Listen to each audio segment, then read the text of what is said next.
Assalamualaikum warahmatullahi wabarakatuh. Perkenalkan, saya Yunita Sari, calon guru penggerak angkatan 8 dari SDN Pulau Gadung 03 DKI Jakarta. Kali ini saya ditemani oleh Ibu Nurlita, guru kelas 5A dari SDN Pulau Gadung 03. Bagaimana kabarnya Bu Nurlita? Alhamdulillah baik Bu Yuni. Semoga kita sehat selalu ya Bu Nurlita. Hari ini kita akan mengadakan percakapan praobservasi sebelum nanti saya masuk ke kelasnya Bu Nurlita untuk melakukan observasi atau supervisi akademik. Adapun tujuan dilakukannya percakapan praobservasi ini adalah untuk mengetahui bagaimana persiapan Bu Nurlita untuk melakukan proses pembelajaran di kelas nanti agar Bu Nurlita dapat memberikan pembelajaran yang baik kepada siswa. Kemudian ada beberapa pertanyaan yang akan saya ajukan kepada Bu Nurlita. Dimohon untuk kesediaannya menjawab. Pertanyaan yang pertama itu adalah berkaitan dengan tujuan pembelajaran yang akan Bu Nurlita capai. Apakah tujuan pembelajaran yang akan Bu Nurlita capai? Baik, untuk tujuan pembelajaran saat Bu Yuni supervisi nanti, yang ingin saya peserta didik mampu lakukan, yang pertama adalah mendeskripsikan hubungan antar makhluk hidup yang berkaitan dengan makanan dalam bentuk rantai makanan. Kemudian yang kedua, peserta didik dapat mengidentifikasi peran makhluk hidup tersebut pada rantai makanan. Kemudian peserta didik dapat mendeskripsikan hubungan makhluk hidup pada jaring-jaring makanan yang lebih besar atau yang lebih luas. Berarti ada 3 tujuan pembelajaran yang akan Bu Nurlita capai ya. Kemudian apa area pengembangan yang akan Bu Nurlita capai? Baik, untuk pengembangannya sendiri saya akan mengkombinasikan konten, kemudian proses dan produk dalam pembelajaran berdiferensiasi yang terintegrasi dengan pembelajaran sosial dan emosional. Gitu. Baik, berarti pembelajaran berdiferensiasi ya, yang terintegrasikan dengan pembelajaran sosial emosional. Nah, saya ingin sedikit Bu Nurlita ceritakan rancangan pembelajaran yang akan Bu Nurlita lakukan nanti, seperti strategi pembelajarannya, ataukah model pembelajarannya, ataukah metode yang akan dilakukan nanti saat observasi. Oke, baik, untuk rancangan pembelajaran sendiri, yang pertama kita bagi ke dalam 3 gaya belajar, ada 6 kelompok dan 2 kelompok mewakili 1 gaya belajar. Kemudian untuk metodenya akan berdiskusi, melakukan diskusi kelompok, kemudian melakukan PBL, Problem Based Learning. Kemudian siswa juga bisa mencoba gaya belajar lain, walaupun dia ada di kelompok gaya belajar visual, tapi dia juga bisa mencoba untuk gaya belajar lain. Jadi kita coba untuk maksimalkan semua indera yang dia miliki. Berarti metode pembelajaran yang akan Bu Nurlita lakukan yaitu problem based learning ya, dengan mengelompokkan sesuai dengan gaya belajar siswa. Berarti rancangan pembelajaran yang sudah Bu Nurlita buat adalah rancangan yang dibutuhkan atau sesuai dengan kebutuhan siswa gitu ya. Kemudian media apa sih yang nanti Bu Nurlita akan gunakan? Untuk medianya sendiri saya menggunakan PowerPoint ya, untuk gambar, kemudian ada flipbook dan ada LKPD juga. Baik, kalau begitu kira-kira kapan Bu Nurlita akan laksanakan pembelajarannya? Pelaksanaan pembelajarannya besok di hari Jumat sesuai dengan jadwal pelajaran anak-anak. Baik, kalau begitu besok saya akan datang ke kelas Bu Nurlita ya. Saya akan melihat kemudian mencatat hal-hal apa yang terjadi di kelasnya Bu Nurlita saat proses pembelajaran. Nah, setelah dilakukannya observasi pembelajaran di dalam kelas, nanti kita akan lakukan lagi percakapan terakhir, yaitu percakapan pasca observasi. Kemudian sebelum kita akhiri percakapan ini, kira-kira apa sih yang sudah Bu Nurlita dapatkan dari percakapan kita ini? Oke, dari apa yang kita lakukan ya, kita bercakap-cakap di praobservasi ini, bagaimana guru seharusnya bisa memaksimalkan perencanaan pembelajaran agar nantinya saat pelaksanaan itu bisa berjalan dengan optimal dan maksimal. Baik, terima kasih Bu Nurlita atas kesediaan waktunya melakukan percakapan observasi ini, kemudian sampai bertemu nanti di observasi dan pasca observasi untuk melihat atau mengulas kembali atau mengevaluasi apa sih yang perlu dikembangkan lagi dari pembelajaran yang sudah Bu Nurlita lakukan. Baik, terima kasih Bu Nurlita. Assalamualaikum. Waalaikumsalam.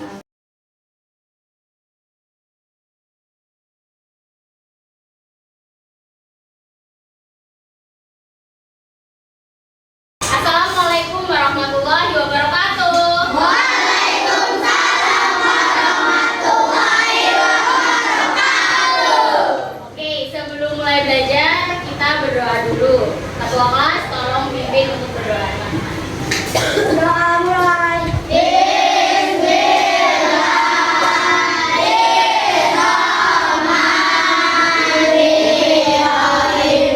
Oke, hari ini yang tidak masuk siapa saja?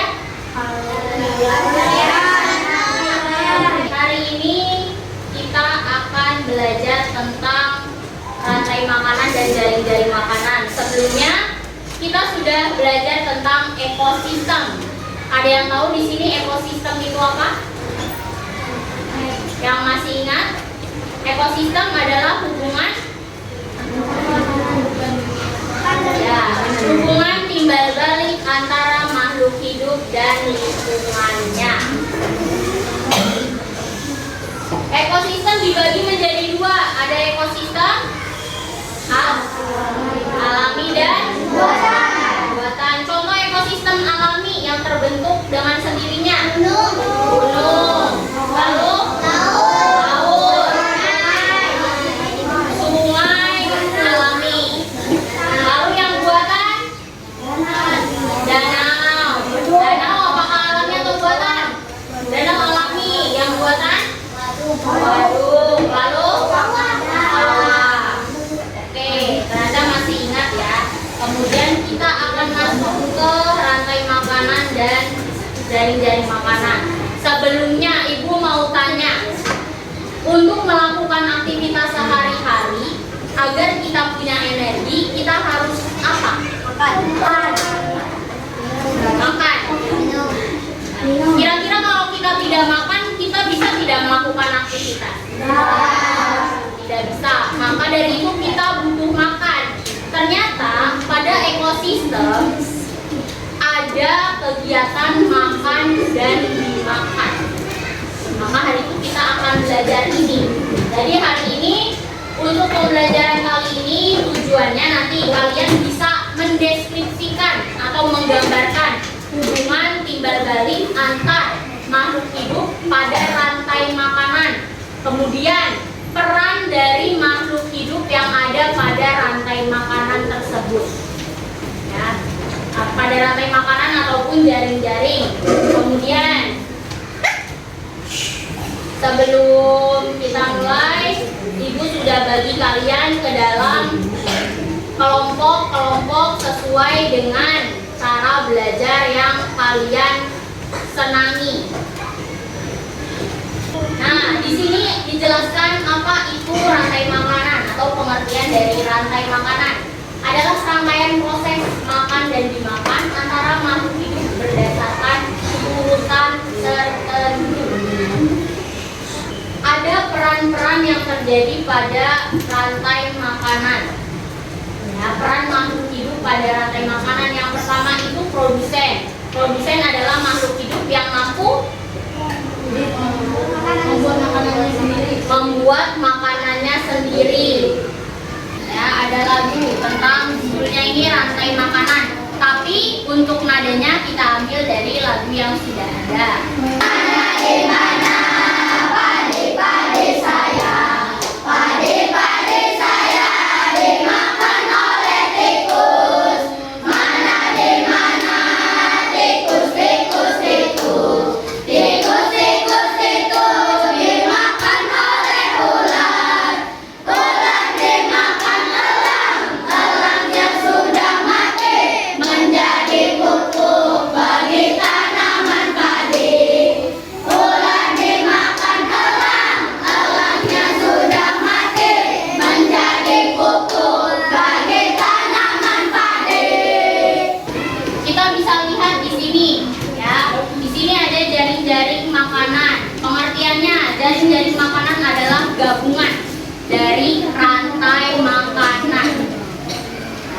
dari rantai-rantai makanan pada ekosistem.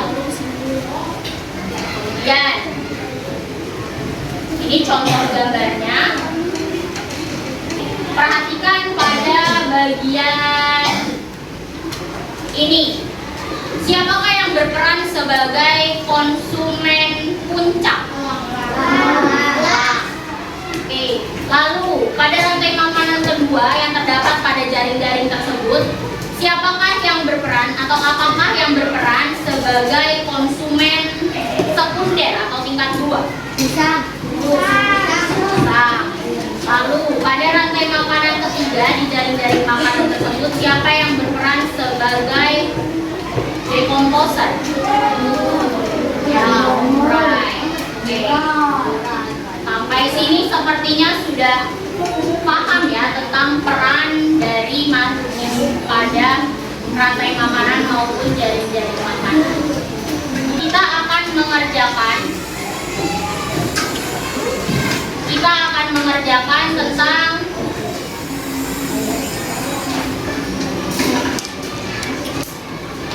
membuat jaring-jaring makanan. Di sini sudah Ibu siapkan kertas.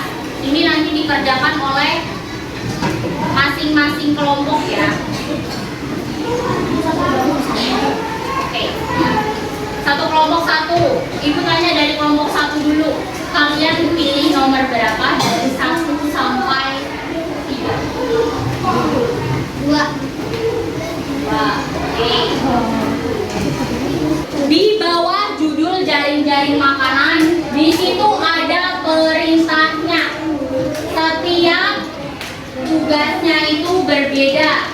Coba kelompok 1 dapat angka 2. Di situ perintahnya diminta untuk apa? Oh, kamu 1. Diminta untuk apa?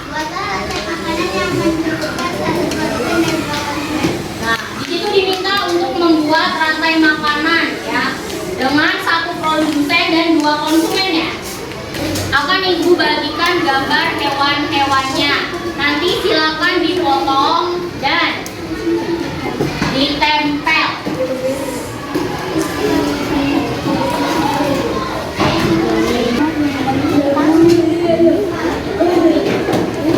Oke, 1 produsen dan 2 konsumen.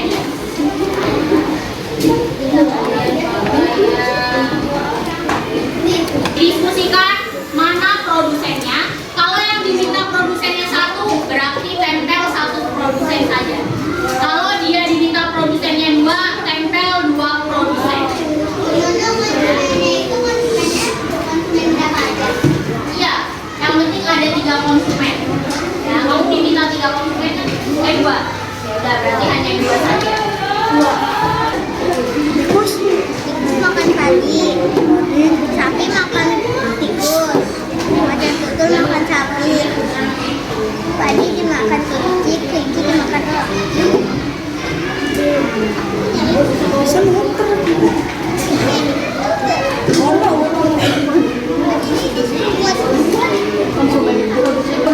Apa?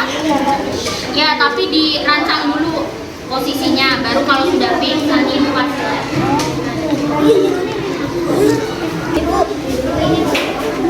Ibu, Itu pumbang, badang. Ya, tak badang. Waktunya sudah selesai untuk mengerjakan tugas kelompoknya ya, atau LKPD-nya. Sekarang Ibu minta perwakilan tiap kelompok untuk maju ke depan mempresentasikan hasil diskusi kelompoknya. Dari kelompok 5 dulu, perwakilan 2 orang ya. Oke, di sini kalian diminta untuk membuat apa? Berapa produsen, berapa konsumen? Oke, dijelaskan mana yang berperan menjadi produsen. Produsennya itu apa di situ?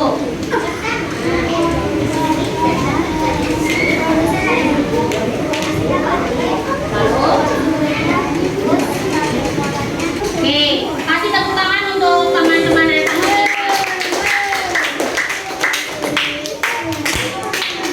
Oke, silakan duduk. Terima kasih.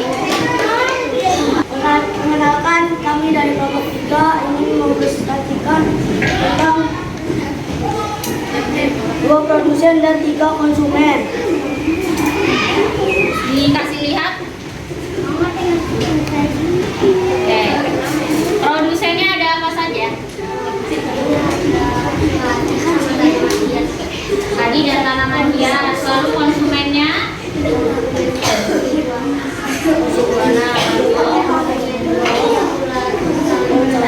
Lalu konsumen berikutnya. Lalu ada apa lagi di situ? Padi dimakan. Buahnya dimakan. Tepuk tangan untuk kelompok 3.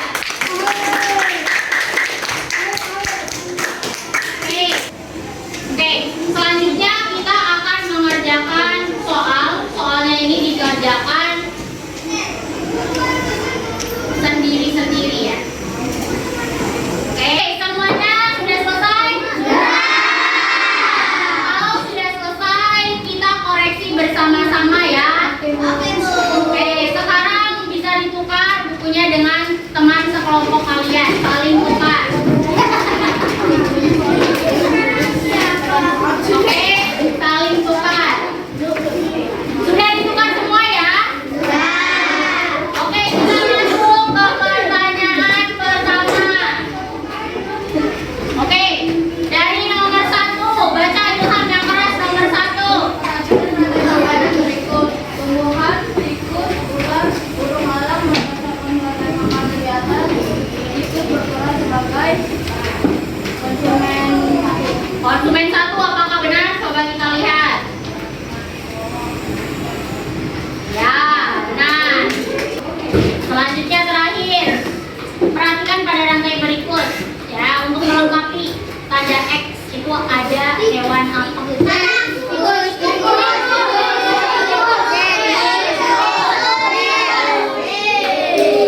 Oke. Kira-kira di sini siapa yang salah semua? Ada ya. Siapa yang betul lebih dari 15? Tidak hafal. Oke, semoga nantinya ini akan bertahan lama ya pengetahuannya. Untuk mengingatkan kembali, Ibu sudah bagikan flipbook. Itu bisa kalian gunakan sebagai kamus IPAS. Jadi untuk mengingat ya istilah-istilah yang muncul pada ekosistem. Oke, sampai sini ada yang mau ditanyakan? Tidak. Kalau tidak ada yang mau ditanyakan, kita tutup pembelajaran hari ini. Oke, tolong disiapkan ketua kelas. Siap. Wabarakatuh.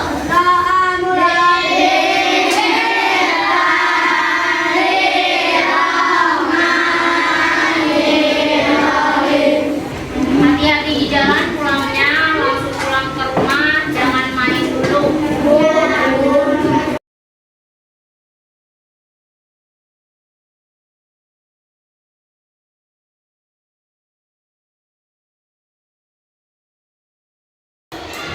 Assalamualaikum warahmatullahi wabarakatuh. Perkenalkan, saya Yunita Sari, saya CGP Angkatan 8 dari SDN Pulau Gadung 3. Kali ini saya ditemani oleh Ibu Nurita, guru kelas 5 di SDN Pulau Gadung 3, dan Ibu Sri Winani sebagai praktik pengajian. Kali ini kami akan mengadakan percakapan pasca observasi. Setelah saya melaksanakan observasi di kelas Ibu Nurita, saya akan melaksanakan percakapan pasca observasi untuk mengetahui sejauh mana observasi yang sudah Bu Nurita lakukan di dalam kelas. Ada beberapa pertanyaan yang akan saya sampaikan kepada Ibu Nurita tentang observasi yang sudah dilakukan. Yang pertama, bagaimana sih perasaan Ibu Nurita setelah melakukan observasi di dalam kelas kemarin? Untuk perasaannya ya, karena kemarin salah satu pembelajaran yang disiapkan dengan cukup matang, jadi perasaannya cukup puas juga terhadap proses pembelajaran, kemudian hasil belajar serta ketertarikan antusiasme peserta di kelas. diceritakan kembali area pengembangan yang Ibu lakukan pada saat observasi. Oke, untuk area pengembangannya itu pada kontennya. Ketika untuk kontennya saya bagi ke dalam lebih cenderung ke visual dan auditory ya, karena di situ menggunakan lagu, kemudian dengan tampilan slide disertai dengan gambar-gambar yang menarik untuk disertai. Kalau misalnya untuk kinestetiknya sendiri ketika mereka bergerak melakukan diskusi maupun ketika presentasi di depan kelas. Oke. Menurut Ibu sejauh mana keberhasilan area pengembangan dari rencana sampai pelaksanaan? Kalau keberhasilan, kalau misalnya kita lihat dari hasil belajar ketika kita lakukan evaluasi, itu untuk tujuan pembelajarannya sudah tercapai lebih dari KKP yang ditentukan. Kalau kita lihat dari hasil pembelajarannya, kalau misalnya dilihat dari bagaimana prosesnya, anak-anak sudah bisa menyimpulkan, kemudian bisa menjelaskan kembali walaupun hanya dalam kata-kata yang lebih sederhana gitu tentang materi yang tadi disampaikan. Berarti sudah berhasil ya Bu ya rencana pelaksananya gitu ya. Kemudian ada nggak sih hambatan atau tantangan Bu Nurlita dalam mengembangkan area tersebut? Di kelas saya ada 32 siswa dan sebagian besar dari mereka itu untuk gaya belajarnya itu kinestetik dan auditori. Mereka tidak terlalu fokus ketika hanya melihat tampilan tanpa mereka harus mengeksplor sendiri, mereka bergerak. Jadi itu yang sulit karena mengatur mereka bagaimana untuk bisa konsentrasi, untuk bisa duduk tenang saja, apalagi laki-lakinya luar biasa aktif sekali gitu. Itu yang susah untuk mengkondisikan agar kondusif mungkin. Berarti kinestetiknya itu lebih cenderung gitu ya di kelasnya Bu Nurlita ya. Oke. Itu tadi adalah kendala atau hambatan ya. Nah, bagaimana sih Bu Nurlita mensiasati kendala tersebut agar proses pembelajaran itu bisa berjalan dengan lancar? Kalau misalnya siasat agar pembelajarannya lancar, untuk LKPD sendiri kan kita buat untuk pengerjaan berkelompok. Di situ anak-anak harus menggunting LKPD yang sudah saya siapkan, ada gambar-gambar yang harus mereka tempel. Jadi di situ anak-anak yang belajar dengan gaya belajar kinestetik juga cukup tersalurkan menurut saya.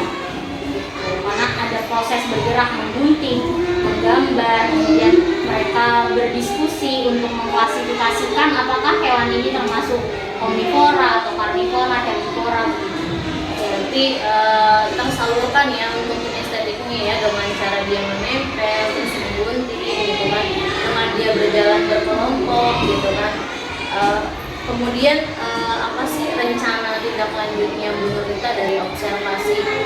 Ternyata area pengembangan yang Bu Nurlita sudah lakukan itu di konten itu sudah cukup berhasil gitu ya. Kemudian tindak lanjut apa lagi nih yang Bu Nurlita akan lakukan untuk kedepannya? Kalau untuk tindak lanjutnya lebih mematangkan rencana seperti modul ajarnya, kemudian hal-hal pendukung lainnya seperti LKPD-nya, kemudian metode belajarnya kan. Sekarang setelah jalan 3 bulan ini saya sudah tahu nih untuk anak-anak saya sekarang itu cenderung lebih banyak bergerak, mendengar dan berbicara. Maka saya harus bisa memilih metode ataupun model pembelajaran yang sesuai dengan karakteristik mereka tanpa harus mengesampingkan gaya belajar yang minoritas gitu, seperti yang visual. Ada juga yang visual, tapi memang tidak lebih banyak daripada yang kinestetik dan audio. Berarti akan memilih tindak lanjutnya akan lebih memilih jadi metode apa yang sesuai dengan kebutuhan siswa seperti itu ya. Nah, kan area yang sudah dikembangkan itu dari kontennya. Selanjutnya area apa lagi sih yang akan kita kembangkan selain konten?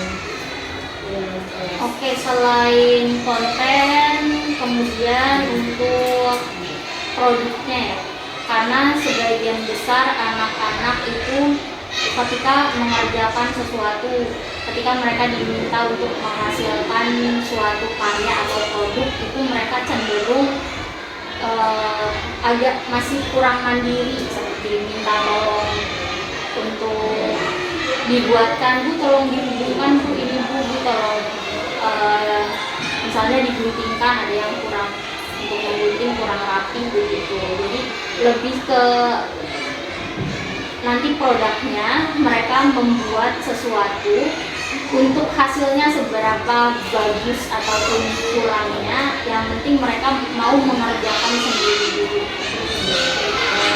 Kemudian untuk produknya nih, produk yang dihasilkan apakah nanti dulu kita menyesuaikan dengan kebutuhan ataupun kemampuan siswa gitu kan. Setiap siswa itu kemampuannya tidak sama gitu ya. Apakah nanti akan dibedakan ataukah yang agak kurang nanti atau yang kemampuannya di bawah rata-rata mengerjakannya tidak sama dengan yang di atas rata-rata? Untuk produk pastinya nanti akan berbeda sesuai dengan kemampuan anak-anak. Ketika anak yang mungkin kemampuan belajarnya belum